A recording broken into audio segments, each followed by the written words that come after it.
ಕಟ್ಟಿಗೆಯಿಂದ ಬರ್ತಿರೋಂಥ ಹೊಗೆ ಅಲ್ಲ ಸರ್, ನೀರಿನ ಹಬೆ ಬರ್ತಿರೋಂಥದ್ದು. 80 ರಿಂದ 85 ಡಿಗ್ರಿ ಟೆಂಪರೇಚರ್ ಅಲ್ಲಿ ಬಿಸಿನೀರು ಬರ್ತಾ ಇದೆ. ವುಡ್ ಬಾಯ್ಲರ್ ಅಂತ ಹೇಳಿ ಕಟ್ಟಿಗೆಯನ್ನು ಹಾಕೊಂಡು ಬಿಸಿನೀರನ್ನ ತಗೊಳ್ಳೋಂಥದ್ದು. ಇನ್ಸ್ಟಾಂಟ್ ಗೀಸರ್ ಗಳಿಗೆ ಸಡ್ ಹೊಡೆಯುವಂತ ಗೀಸರ್ ಸರ್ ಇದು. ಹಂಡಿಸಿ ಒಂದು 5 ನಿಮಿಷ ಆಗಿದೆ. ಕಟ್ಟಿಗೆ ಬಂದು 4 ರಿಂದ 5 ಕೆಜಿ ಕಟ್ಟಿಗೆಯನ್ನು ಹಾಕಿದ್ದೀನಿ.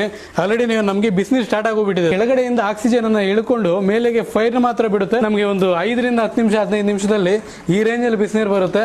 ನಮ್ಗೆ ಎಷ್ಟೇ ನೀರು ಬಿಟ್ಕೊಂಡ್ರು ಕೂಡ ಕಂಟಿನ್ಯೂಸ್ ಇದೇ ರೇಂಜ್ ಅಲ್ಲಿ ಬಿಸಿನೀರು ಬರ್ತಾನೆ ಇರುತ್ತೆ. ₹1 ಖರ್ಚಿಲ್ದಿರ ನಮ್ಮ ಮನೆ ಹತ್ರ ಇರುವಂತ ವೇಸ್ಟ್ ಕಟ್ಟಿಗೆ ಅಂತ ಹಾಕೊಂಡು ಯೂಸ್ ಮಾಡ್ಕೊಂಡು ಬಿಸಿನೀರನ್ನ ತಗೋಬಹುದು ಸರ್. ಕಟ್ಟಿಗೆ ಕೂಡ ಜಾಸ್ತಿ ಕಡಿಮೆ ಇದೆ, ಆದ್ರೂ ಕೂಡ ನೀವು ಅಲ್ಲಿ ನೋಡಬಹುದು ಸರ್. ಇದು ಬಿಸಿನೀರು ಅಂತಾರ ಅಸಲು ಒಂದು 70 ರಿಂದ 80 ಡಿಗ್ರಿ ಟೆಂಪರೇಚರ್ ಅಲ್ಲಿ ಬಿಸಿನೀರು ಬರ್ತಾ ಇದೆ ಸರ್. ಇದರಲ್ಲಿ ಯಾವ ರೇಂಜ್ ಅಲ್ಲಿ ಬರ್ತಾ ಇದೆ ಅಂತ ಹೇಳಿ ಇದು ಕಂಟಿನ್ಯೂಸ್ ಬರ್ತಾನೆ ಇರುತ್ತೆ ಸರ್. ನಾವು ಕಟ್ಟಿಗೆ ಹಾಕೊಂಡು ಉಳಿಸ್ಕೊಳ್ತಾ ಇದ್ರೆ ಬಿಸಿನೀರು ಬರ್ತಾನೆ ಇರುತ್ತೆ.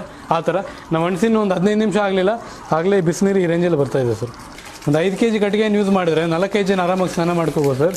ಕಡಿಮೆ ಕಟ್ಟಿಗೆಯಲ್ಲಿ ಒಂದು ಒಳ್ಳೆ ಖರ್ಚೆ ಇಲ್ದಿರ ಬಿಸಿನೀರು ತಗೋಬಹುದು. ಇದರಲ್ಲಿ ಪಿಜಿಗಳಿಗೆ, ಹೋಟೆಲ್ಗಳಿಗೆ, ಚಿಕ್ಕ ಮನೆ, ದೊಡ್ಡ ಮನೆ ಒಂದು 30 ಲೀಟರ್ ಕೆಪಾಸಿಟಿ ಬರುತ್ತೆ ಸರ್. ನೀರು ಆ ಕಡೆಯಿಂದ ಬರ್ತಾ ಇರ್ತವೆ, ಈ ಕಡೆಯಿಂದ ಬಿಸಿಯಾಗಿ ಆಚೆ ಬರ್ತಾ ಇರ್ತವೆ. ಇದರ ಪ್ರೈಸ್ ಬಂದು ₹3,500. ಮತ್ತೆ ನಿಮಗೆ ಕೊರಿಯರ್ ಚಾರ್ಜ್ ಅಂತ ಹೇಳಿ ಒಂದು ₹300 ಎಕ್ಸ್ಟ್ರಾ ಚಾರ್ಜ್ ಆಗುತ್ತೆ ಸರ್. ನೀವು ಎಷ್ಟೇ ವರ್ಷ ಬೇಕಾದರೂ ಆರಾಮಾಗಿ ಯೂಸ್ ಮಾಡ್ಕೋಬಹುದು. ನೀವು ಒಂದು 95 ಡಿಗ್ರಿವರೆಗೂ ಬಿಸಿನೀರನ್ನು ಆರಾಮಾಗಿ ಇದರಲ್ಲಿ ತಗೋಬಹುದು ಸರ್. ಬಕೆಟಲ್ಲಿ ಇಟ್ಕೊಂಡ್ರು ಕೂಡ 3 to 4 ಅವರ್ಸ್ ವರೆಗೂ ಬಿಸಿ ಇರುತ್ತೆ ಸರ್.